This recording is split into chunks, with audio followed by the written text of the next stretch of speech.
Often when restoring old vehicles, you run into parts such as the two parts I have here.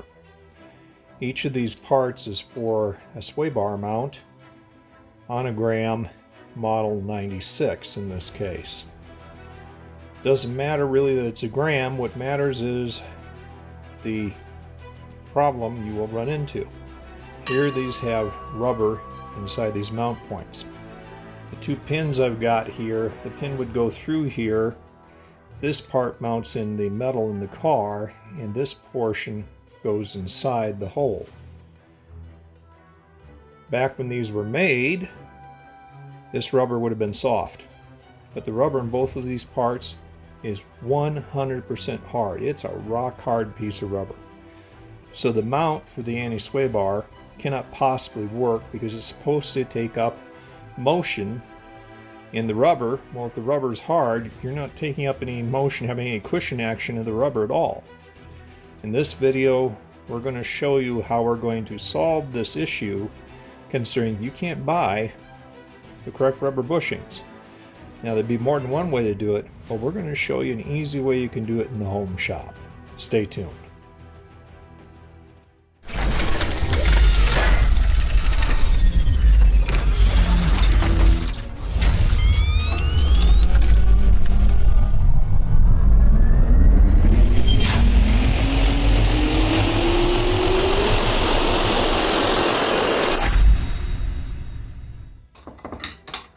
Okay, we've got our part over an open vise. We've got an old screwdriver I use for heating on, because I'm sort of using it like a chisel, or I'll use it like a pry device at times. But you can see it's working to take it out. You can also see how hard the material is, because it's really shattering when I'm getting it to come out. Don't use a good screwdriver if you're doing it this way. As you see, it's completely out of there already. Here you see I have a piece of wax glass. It's about a foot square. Needs to be at least 1/8 of an inch thick. 1/4 inch would be better, but 1/8 of an inch will work. And what it's waxed with, in this case, is pure carnauba wax. It doesn't have to be that. It has to be a paste wax. This just happens to be the wax that I use when I wax things up for casting, which is what we're going to do to make those rubber parts. Now, although there's wax on here because it's been used before, I'm going to wax it again. It's with the paste wax I showed you, just an old plain paper towel. Rub in the wax and spread around. Notice I swirled it. Always swirl it when you're going to do that. Next, we need no sulfur Craft Smart clay for this process to work. The reason you need no sulfur clay is it tends to interfere with the products that you might be using when you're casting the rubber or the molds for the rubber, and cause things not to completely cure. So you got to make sure you have no sulfur. In this case, I told you it's Craft Smart clay, and we're going to use a bunch of it.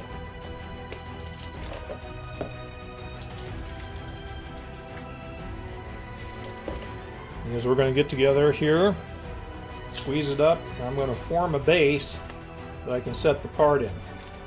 So I'm going to squeeze it up a bit.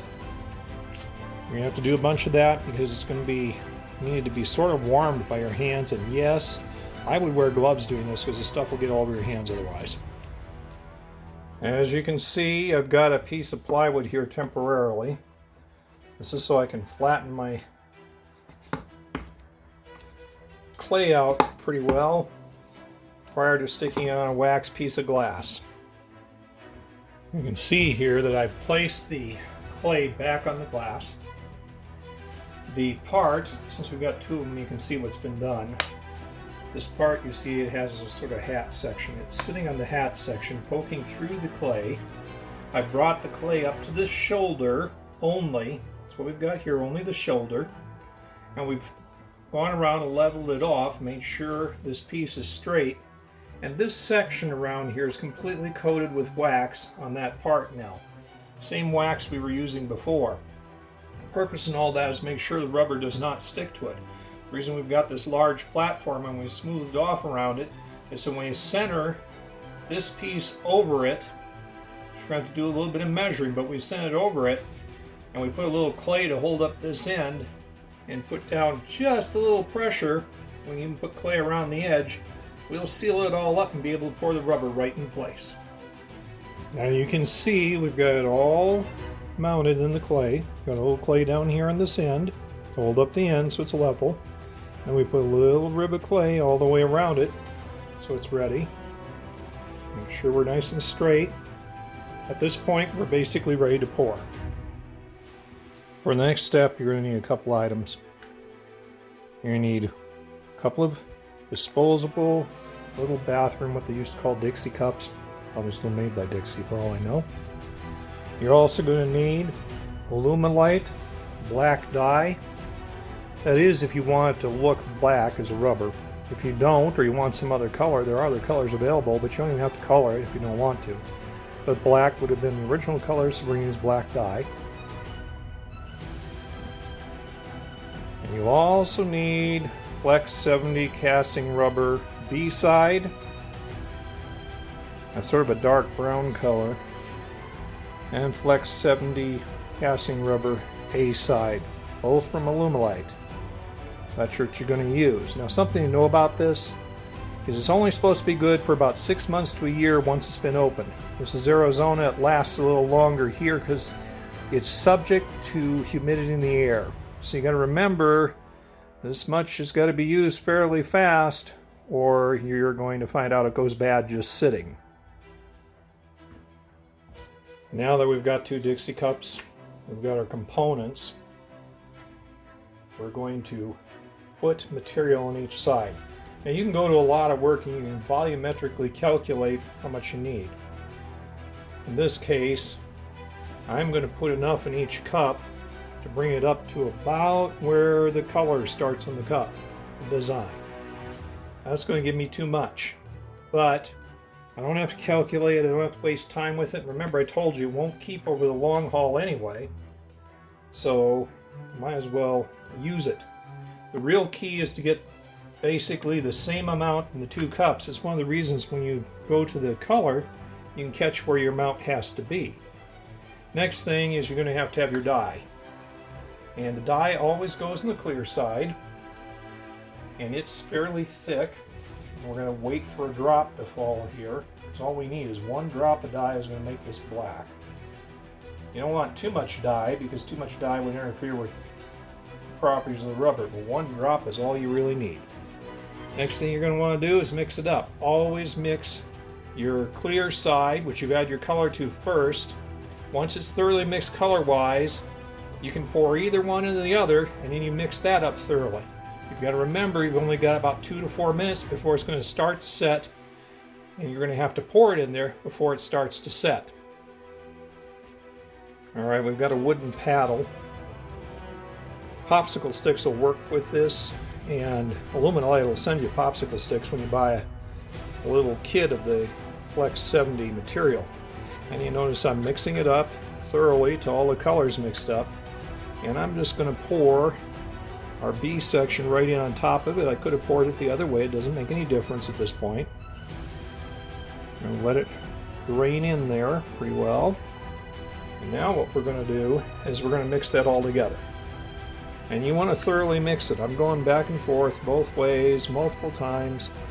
And the reality is that could put some air in it, but we're going to show you how we're going to pour it so you don't end up with a bunch of air inside your casting. And you want to really give it a good mix. So if you don't, you'll get something that doesn't cure right. Now I'll stick my paddle in the other container. And what you want to do is you want to pour it in a very small stream. And keep pouring in the same spot and let it find its own level. And you're going to find we have way too much rubber, but that's why I told you this was easier than having to figure out the teeny little bit of rubber we exactly need. I'd rather have a little too much and bring it up to the top and quit. I'm going to quit a little early possibly because I want to see where it levels out. And I can always add just a little bit more, which I'm gonna.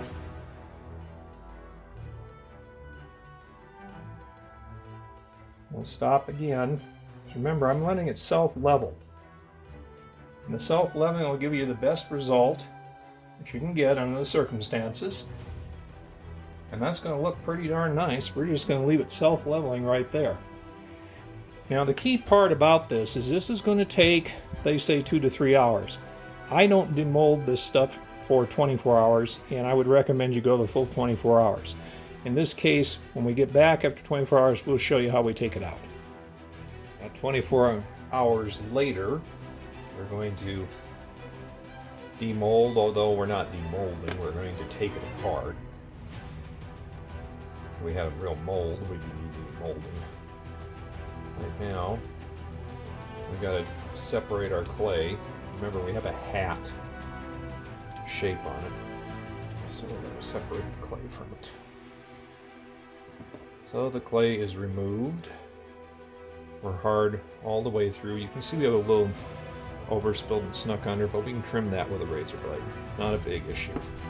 To get it undone, we're going to give it a twist, and we're going to pull it out. And there you have a brand new bushing. And you see it comes out dull, like it would have originally. It comes out shiny on this side because we didn't cover it. That isn't going to bother anything, and that's going to be hidden on the vehicle anyway. But the fact is now we've got something with a cushion, and you can see it's nice and well mounted, but it will cushion the part the way it's supposed to when you wiggle it. So there you have a method of making a custom rubber bushing in the home shop.